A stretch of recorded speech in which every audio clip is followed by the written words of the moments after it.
Iran কিন্তু আজকে বিশ্ব রেকর্ড করে ফেললো। সম্ভবত প্রথম বিশ্বযুদ্ধ বা দ্বিতীয় বিশ্বযুদ্ধের সময় মানে কোনো রাষ্ট্র, একক রাষ্ট্র একসাথে এই 60টা দেশের উপর হামলা চালানোর রেকর্ড নেই বিশ্বে। এই রেকর্ডটা করলো আজকে ইরান, এবং মাত্র 3 ঘন্টার মধ্যে এই প্রতিউত্তর ইসরায়েল আমেরিকা শুধু না, পুরো বিশ্বকে চমকায় দিছে। কারণ আপনারা দেখেন, সেটা 60টা দেশের মোট 11টা টার্গেটে হামলা চালাইছে একসাথে। কাতারের আল উদেদ এয়ারবেজে হামলা চালাইছে। বাহরাইনের নাভাল সাপোর্ট অ্যাক্টিভিটি, যেটা হচ্ছে ফিফথ ফ্লিটের ওই অঞ্চলের সবচেয়ে বড় হচ্ছে ইউএসের নেভাল পোর্ট, সেখানে হামলা চালাইছে। কুয়েতের ক্যাম্প আরিফজানে চালাইছে, আলী আল সালেমে চালাইছে। তারপর হচ্ছে আল দাফরা, সংযুক্ত আমিরাতের আল দাফরা এয়ারবেজে। তারপরে আরব আমিরাতের হচ্ছে জেভাল আলী পোর্টে। জর্দানের হচ্ছে মুয়াফাফ, যেটা বেজ আছে, সালাতি এয়ারবেজ, সেখানে চালাইছে। ইরাকে হচ্ছে আলী আল আসাদ এয়ারবেজে চালাইছে। আল তানাফ সিরিয়ার, সেখানে চালাইছে। তারপরে সৌদি আরবের প্রিন্স সুলতান এয়ারবেজে চালাইছে। একসাথে হামলা, আর ইসরায়েলে হামলা চালাইছেই। এবং সারা বিশ্বে কিন্তু এখন ব্রেকিং নিউজ যে এইভাবে যে ইরান মাত্র 3 ঘন্টার মধ্যে মানে প্রতিউত্তর দিবে, সেটা কেউ এক্সপেক্ট করে নাই, হয়তো আমেরিকাও করে নাই। হুতি কিন্তু অলরেডি যুদ্ধে নেমে পড়ছে, ডিক্লারেশন দিয়ে দিয়েছে ইরানের সাথে। তারা লোহিত সাগরে আমেরিকা এবং ইসরায়েলের এবারকার কিন্তু কোনো সামরিক বা কোনো তেলের জাহাজ না, আমেরিকা এবং ইসরায়েলের যে কোনো বাণিজ্যিক জাহাজও যদি হয়, সেখানেও তারা এখন হামলা চালানোকে বৈধ টার্গেট হিসেবে ঘোষণা দিয়ে দিচ্ছে। এবং তারা কিন্তু ইসরায়েলে অলরেডি রকেট ছোড়া শুরু করছে।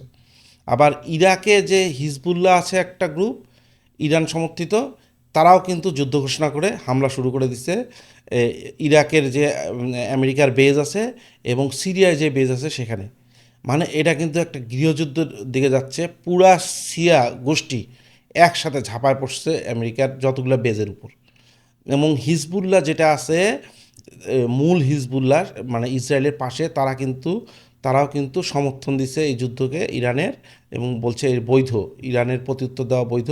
এবং তারাও কিন্তু যে কোনো মুহূর্তে এই যুদ্ধে সরাসরি জড়ায় পড়লে, তাহলে এই অঞ্চলটা পুরো মধ্যপ্রাচ্যে কিন্তু গৃহযুদ্ধ ছড়ায় পড়বে। এবং ইরান কিন্তু অলরেডি ঘোষণা দিছে, গত 1 মাস থেকে বহুবার প্রতিদিন একবার করে সাবধান করছে যে মরবো তো মরবো, এবার নিয়ে মরবো, ডু অর ডাই। তারা কিন্তু আজকের অপারেশনের নাম দিছে, প্রত্যুত্তরের অপারেশনের নাম দিছে হচ্ছে খাতেমে তুফান, মানে হচ্ছে যে তুফান আমাদের আসছে সেই তুফানকে আমরা শেষ করব। এবং বারবার কিন্তু ইরান সাবধান করতেছিল যে একটাও যদি বোমা পড়ে, তাহলে কিন্তু আমি মধ্যপ্রাচ্য জ্বালায় দেব। এবং চীন কিন্তু বড় কোনো মানে চীন ওরকম মুখে কথা বলে না। দেখা গেছে সিঁদুর অপারেশনের সময় পাকিস্তানকে সমর্থন দিচ্ছে ফুল পেজে, কিন্তু মুখে কিচ্ছু বলেনি। আজকেও কিন্তু তারা বলছে এটা ঠিক না, এটা সার্বভৌমত্বের উপর আঘাত করছে ইসরায়েল এবং আমেরিকা। অবশ্যই একটা স্বাধীন রাষ্ট্র ইরানের উপর আঘাত আনা ঠিক হয় নাই। সব পক্ষ একটু মানে স্থির হওয়া উচিত, আলোচনায় বসা উচিত, এটা যেমন জানাইছে। কিন্তু ইরানের আজকের এই সক্ষমতার পিছনে কিন্তু চীনের অবদান অনেক। গত বছর দেখা গেছে যে ইসরায়েল ইরানের উপর যে হামলা চালাইছে, প্রথম হামলাতেই কিন্তু ইরানের অনেক বড় বড় অফিসার মারা গেছে। কিন্তু আজকে কিন্তু এখন পর্যন্ত বড় কোনো নেতা বা বড় কোনো অফিসার মৃত্যুর খবর আসে নাই। কারণ কেন জানেন? সেটা হচ্ছে ইসরায়েল থেকে আজকে যখন মিসাইল প্রথম ছোড়া হয়, ইরানের মাটিতে পৌঁছানোরও 7 থেকে 8 মিনিট আগে ইসরায়েলের ইরানের গণমাধ্যমে কিন্তু বলা বলা ঘোষণা দিছে যে যে ইসরায়েল থেকে মিসাইল ছোড়া হয়েছে ইরানের উদ্দেশ্যে। 30 থেকে 75টা মিসাইল ইরানের দিকে ছুটে আসতেছে। এটা কিন্তু মানে ইরানের মাটিতে মিসাইল পড়ার আগেই এবারকার ইরান জেনে গেছে। কেমনে জানছে? সেটা হচ্ছে চীন।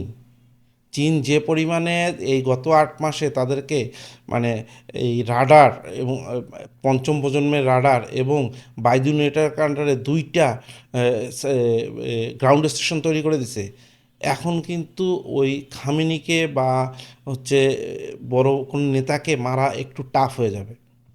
আর এদিকে ট্রাম্প হচ্ছে আমেরিকা থেকে বলতেছে যে ইরানের সাধারণ নাগরিকরা খামেনির বিরুদ্ধে নেমে পড়েন রাস্তায়, আপনারা হচ্ছে আইআরজিসিকে প্রতিহত করেন, আমরা চলে আসছি।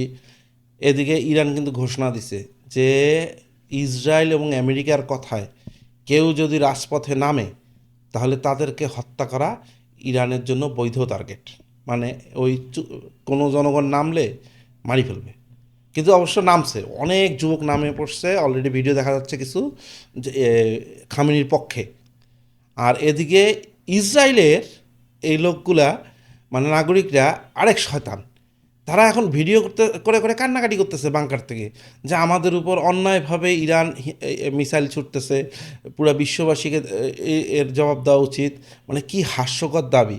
তোমরাই প্রথম আঘাত করলা ইরানকে, এখন ইরান উত্তর দিচ্ছে, এখন বলে ইরান বলে অবৈধভাবে তোমাদের উপর হামলা চালাচ্ছে। এইটা হচ্ছে তবে ইরানের উচিত শুধুমাত্র এই সামরিক ঘাঁটি না, 2-4টা মিসাইল এই মধ্যপ্রাচ্যের যেগুলো রাজা বাদশাহ আছে তাদের প্যালেসে মারা, এবং মধ্যপ্রাচ্যের যতগুলো তেলের খনি আছে সেখানে আঘাত করা, এবং ইসরায়েলের যে কোনো টার্গেট, শুধু সামরিক বেসামরিক সব টার্গেটকে আঘাত করা। কারণ তারা হচ্ছে একটা ভং ধরে আছে পুরো বিশ্বের কাছে ইসরায়েল। এই ভংটা কি? সেটা হচ্ছে আমরা তো আমরা নিজেদেরকে আত্মরক্ষার জন্য এই কাজটা করি, অথচ নেতানিয়াহুকে দিয়া যে এই প্যালেস্টাইনে গণহত্যা চালাইলো, হাজার হাজার শিশু, প্রায় 30,000 উপরে শিশু মেরে ফেললো, তখন ইসরায়েলের নাগরিকদের কোনো মানবিকতা আসে না। এখন ইসরায়েলের প্রত্যেকটা নাগরিককে সিঙ্গেল বেস টার্গেট করা উচিত ইরানের, সেটা হিজবুল্লাহকে দিয়ে, সেটা হুতিকে দিয়ে, বা ইরাকের হিজবুল্লাহকে দিয়ে, বা এখানকার মিসাইল দিয়ে। একটা নাগরিককেও টার্গেটের বাইরে রাখা উচিত না।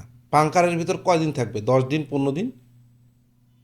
তারাই তো হচ্ছে মানে মুখে বলে মানবতার কথা, কিন্তু এদিকে কিন্তু মানে ইসরায়েল অন্যান্য দেশে যে হামলা চালায়, সাধারণ মানুষকে হত্যা করে, তখন কিন্তু এদের কোনো কথা নাই। মাঝে মাঝে একটু ডেমনস্ট্রেশন করে, একটু মিছিল করে, না এইভাবে অন্যদেরকে হত্যা করা ঠিক না, কিন্তু ঘুরে ফিরে কিন্তু নেতানিয়াহুকে প্রধানমন্ত্রী বানায় রাখছে।